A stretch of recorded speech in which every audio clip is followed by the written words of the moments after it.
Hi, my friends. It's been a long time, but here I'm back again after a lot of adventures around the world and here in New York. Back with another edition of Nic Leobold Live, and just to discuss the current situation in the world. Donald Trump is now president of the U.S., and I don't admire government or the state, but I know Donald Trump is a great person, a great man, because he's a self-made man and he's made it within the system and outside of the system. And he's a great family man. He has beautiful children. He's devoted to his family and his children and his wives. And his children are all very successful, productive people with families of their own. And so I have a lot of faith in Donald Trump as a person.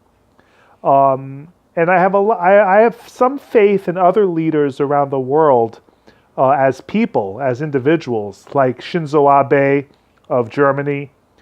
And I'm intrigued by Angela Merkel of Germany. Shinzo Abe of Japan.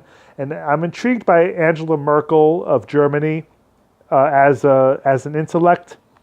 I'm not sure exactly what's going on with Europe, but Europe has a lot of old wealth. And I think that the old wealth dominates in Europe, the old society and the old aristocracy. And that's part of the reason that Europe is a basket case, but it's also part of the strength of Europe. And so many things are dualities and contradictions, and you have strength and weakness at the same time. That's a very philosophical trait.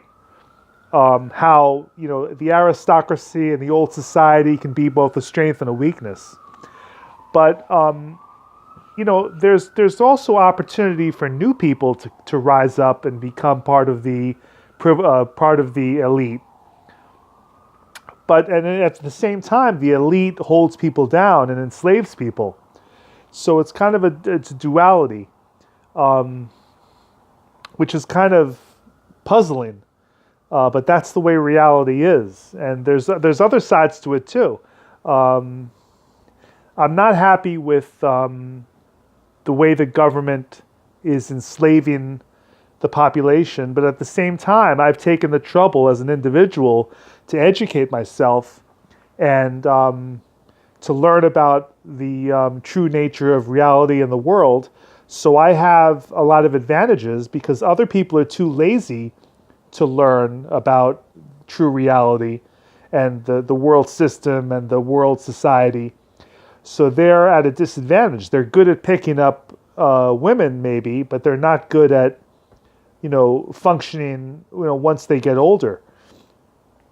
I think right now it's important. It's a really good time to buy silver. The silver-gold ratio is really strong in favor of buying silver. And I think you should also buy some gold because we're fast approaching the crisis tipping point in the currency system and the current monetary system, which is going to disintegrate at some point. And it probably sooner rather than later, we're going to have a bond crisis and a currency crisis in the Western world. And I think Asia is much better positioned for the coming century. But I think everyone around the world should be investing in gold and silver. And also, I personally am very interested in real estate. Like, I'd like to get my own apartment and my own house. And I'm interested, how do I do that, using no money down? I'm interested in how I buy real estate with no money down. I'd like to learn about that. I've bought several books about that, but I haven't really found a good source of information.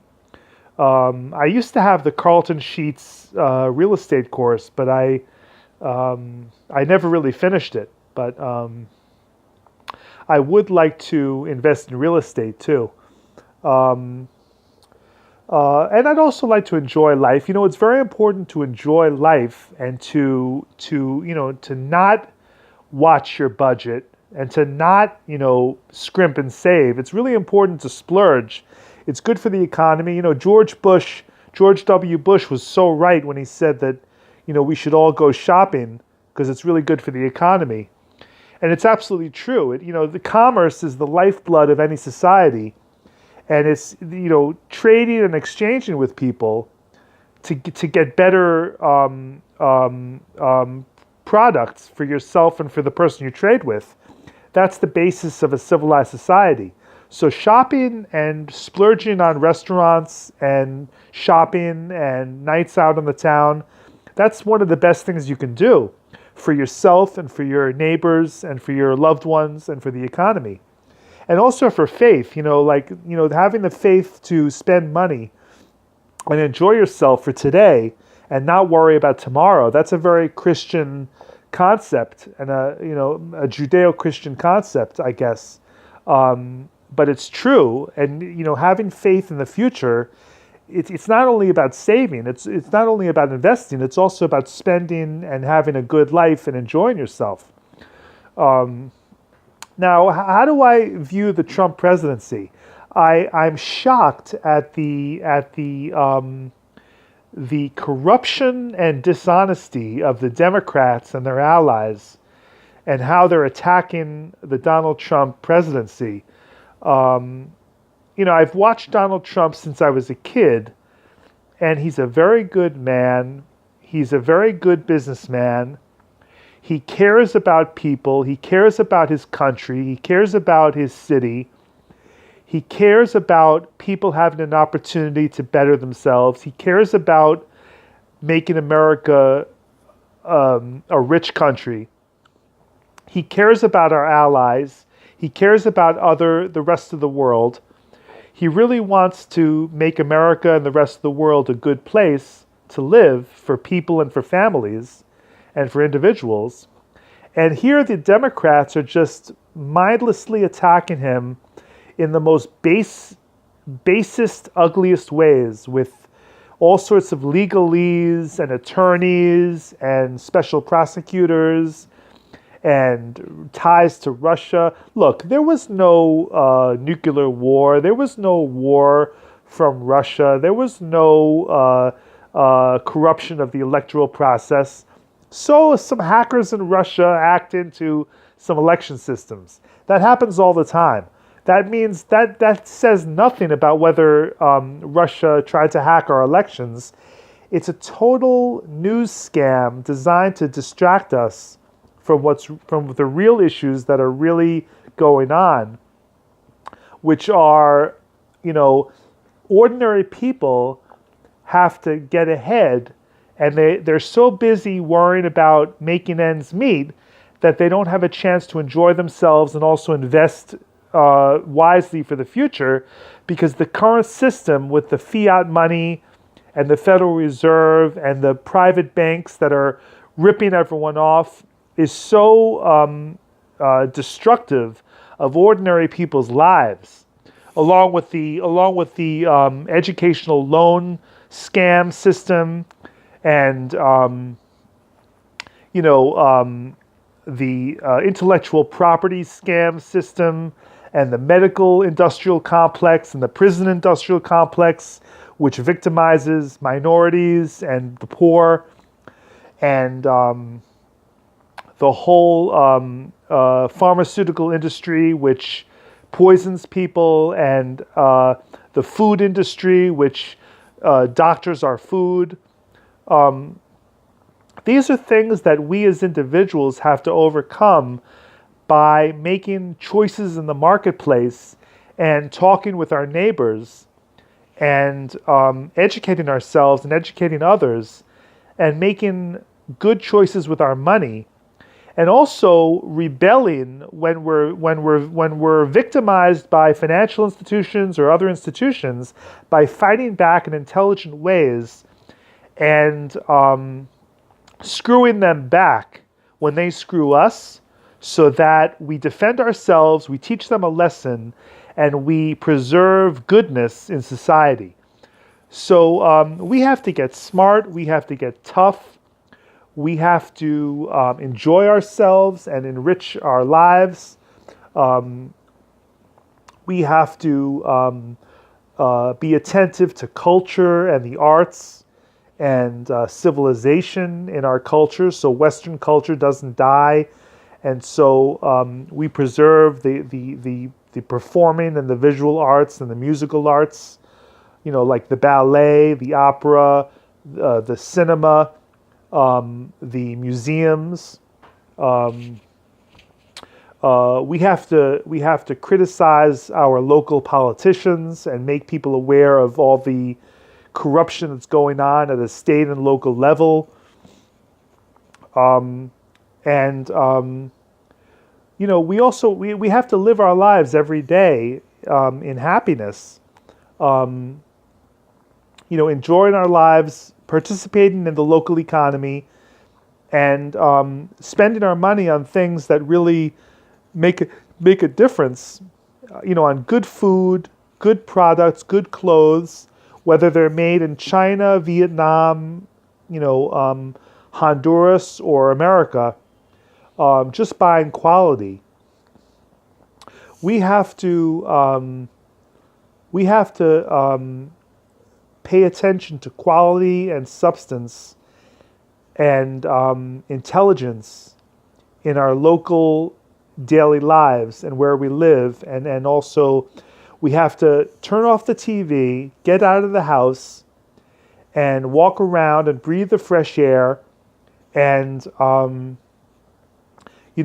be human, and spend less time on social media, just quality time on social media, but less time on the internet, less time on our phones, and interacting with other human beings on a personal, face-to-face level, and pursuing our professional lives in intelligent ways, so that we're not just trading our time for money and extinguishing our lives, so that we're really making intelligent investments in our future and continuing to learn about how to grow professionally and investment-wise and wealth-wise, and continue to read good books, continue to learn valuable philosophy from other cultures, from our own culture, from authors we haven't read before, scanning the book reviews and the